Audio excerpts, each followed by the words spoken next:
What's up guys, I'm Jessekazam. Welcome back to the Ultimate Escape from Tarkov Beginner's Guide. In this video, we're going to be looking at your stash and your character, some of the first few mechanics you're going to interact with, and hopefully this will help you understand kind of the fundamentals of the game before you get into your first raids. So let's go ahead and dive in.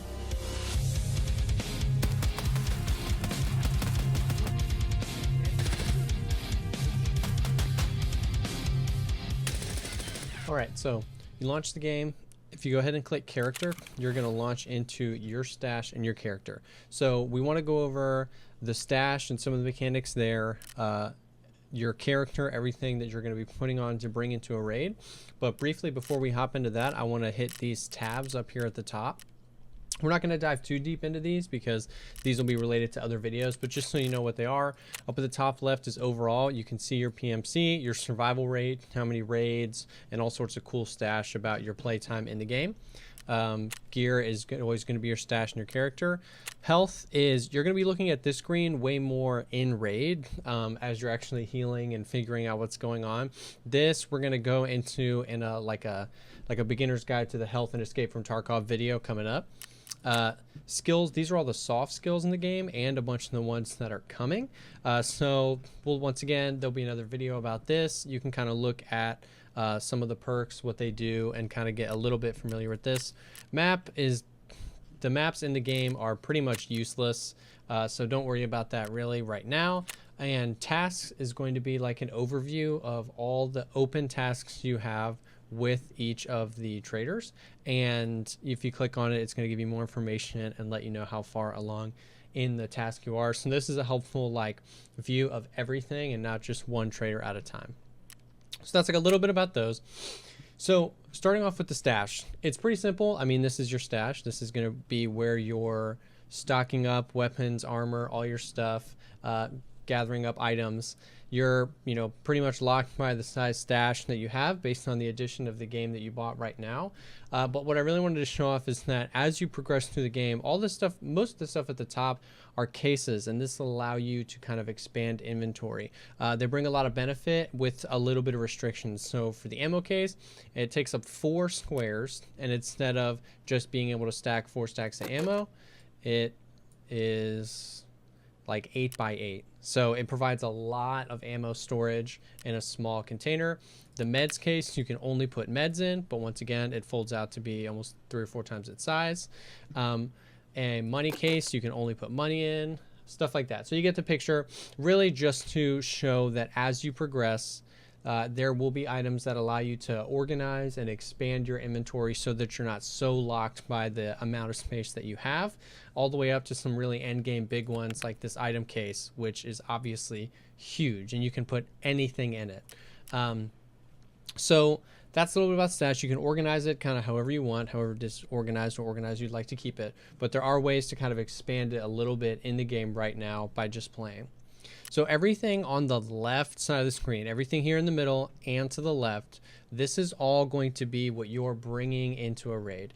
Everything over here in your stash, you're not risking losing it when you go into a raid. This is persistent. This is your stuff that you've accumulated, and it's going to stay right here. Everything on this side of the screen, when you bring it into a raid, you risk losing it, with 2 exceptions: your secure container or pouch, and whatever melee weapon you have. The melee weapons, there's a bunch in the game and you can switch them out, but this is always going to stay on you and other players can't take it. And then depending on the edition of the game that you bought, you have your secure container.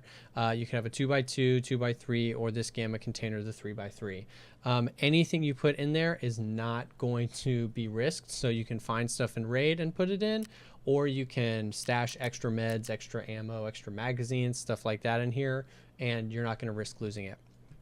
But we're going to talk just like briefly about each one of these things. So I'm going to start up here in the top left with the earpiece. So just like in real life, you can use contacts. There's a bunch of different varieties, but basically what they do, what all the headphones in Escape from Tarkov do, is they try to amplify the lower noise things that you're going to be hearing, such as footsteps or voice taunts or doors opening or glass breaking, without amplifying, with still protecting your ears from gunshots. So there's various different ones, and they all have different profiles. Some might be more bassy, more mids. So use those. Some people don't like using them at all. That's what that slot's for. You can use those if you like. You'll come across them fairly early in the game. The headwear is going to be a helmet. So a helmet and a face mask, or a helmet and night vision, anything. It's going to provide armor. There's a bunch of helmets in the game. We're going to dive into armor more in a later video, but just this is more so just going through what each of these slots are for. It's going to be for your helmet. There's a few other non-armor related headwear pieces, but primarily it's going to be for your helmet. The face cover is going to be for something like a balaclava or something that's going to help conceal your face. So if we go up here in the overall tab, obviously, like if my face peeking out of a bush is going to be relatively easy to spot, but you can put on something, especially if I'm wearing more gear, and especially if it's a little bit low light or something, it's going to be a lot harder to see. So that's really the primary purpose of that slot. There's a bunch of different items that you can use. Armband ID, there's a few different colored armbands that you can get if you're playing with a squad. It's kind of iffy right now because those armbands can be covered by some armors that you wear, but you know that is available too. You can buy colored armbands if you're squadding up with people. This is your body armor slot. Some armors cover, you know, chest and stomach. Some cover chest and arms. Some cover just chest, but all the different armors in the game you're going to put right here. Eyewear, there's a few different things in the game, like tactical goggles or glasses. None of them have any effect on anything right now. It's more of a cosmetic thing.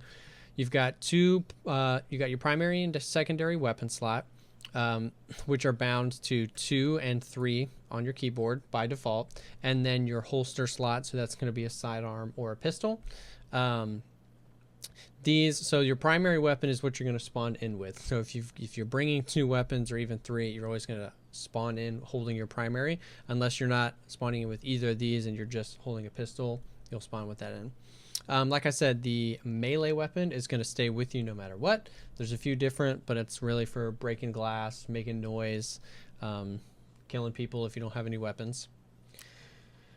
Gamma container, like we said, anything that goes in there is you're not going to risk losing. The backpack, there's various different sizes of backpacks that go from really, really small all the way up to really, really big. Take this in. The bigger the backpack, the more loot that you can pull out. You've got your pockets and your tactical rig. So these are where the kind of gridded system of Escape from Tarkov and some of the realism effects really start to go into consideration. So your tactical rig, think about it like in real life. If you've got a gun and you need to hold magazines for that gun and you want them readily available so that when you reload, you have a place to put your empty or relatively empty mag, and you have really easy access to more mags that you can then put in the gun. So if I drop this Black Rock over, I've got 4 AK mags. Now you'll notice these AK mags take up 2 squares. So I can't put this here in the middle because those are 1 square slots. And I'll just throw this AK on real quick. So right now, this situation is a bad situation because I have a magazine in the gun and I've got a magazine in each of my tactical rig slots. So when you're in a combat situation and if I tried to reload that gun, what you have to remember is that I'm always keeping one hand on the gun, holding it up. I pull the magazine out. And in this situation, I don't have a slot to put that magazine before I grab a new one and put it into the gun. So in this situation, if I reloaded in the game, I would drop the magazine that's in the gun on the floor. It is like an actual item in the game. You can then bend over and pick it back up if you're doing this strategically. But in this situation, I would lose this magazine. And this is a 60-round mag. These are 30-round mags. So most likely, this isn't worth it. So what you could do is either just bring 1 less magazine so you always have a place to put it. So if I reloaded this gun, now it's going to put the 60-round mag in this slot and then take one of these. It is going to prioritize whichever magazine has the most rounds in it, and the rounds in the game have to be manually added into the magazines. So I can drop this in, put 30 rounds in. Now in raid, you have to do that 1 bullet at a time. So once again, the game is going for hyper realism. So if this is a 60 round mag and I shoot 37 bullets and then reload, that gun now only has 23 bullets in it, that magazine. And the next time I go to reload to it, if I use the rounds and all the other mags, it's going to put that mag in with only 23 bullets in. So you would have to bring extra rounds and drag them onto this magazine in a raid, and it would load them in one at a time. So you really have to start playing with knowing when you're in combat, when you get out of a combat situation, when is the time to repack the magazines, because it's really dangerous to get into a secondary firefight not having reloaded or not having repacked your mags, and all of your mags have like 10, 11, 7 rounds in them. That's very much so not good. Now these 1 slots, you can put grenades, you can put meds, really anything that's a 1 slot that you want to keep on you. Another thing that you have to think about with the tactical rig and pockets, once again, going for realism here, the tactical rig and pockets are the 2 places you can put stuff for immediate use. So for instance, if I put these grenades in my backpack, they're in the backpack of your character. So you can't just be running around and hit G and it's going to throw a grenade, because he doesn't have immediate access to it. It's only when you put them in the pockets or in the tactical rig where you can be in a raid, just press G, and it's going to start throwing your grenades. And that's the same thing with meds. If you want to heal or take painkillers, they have to be up here for you to bind them to a number on your keyboard. If it's in here and I try and bind it, it's not going to work. So if this is especially helpful to know when you're looting. If I drag things over to somebody else's stuff and put them on, they won't have been bound. Or if I try and put them in here real quick to make room for other stuff, you're not going to be able to heal quickly. So managing bullets, managing magazines, and managing what's in your tactical rig and pockets is really important.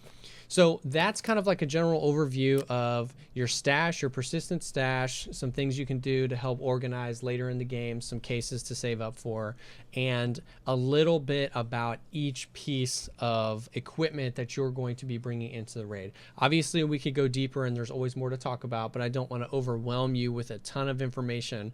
But the rig and the pockets are the really important thing to know going into your early raids, to know how to med quickly, to know how to reload properly, when to repack your mags with more ammo, all that kind of stuff. So I hope that this helped. If you have any questions or anything, drop them down in the comments section below. And I hope that this gets you guys more confident to hop into your first few raids.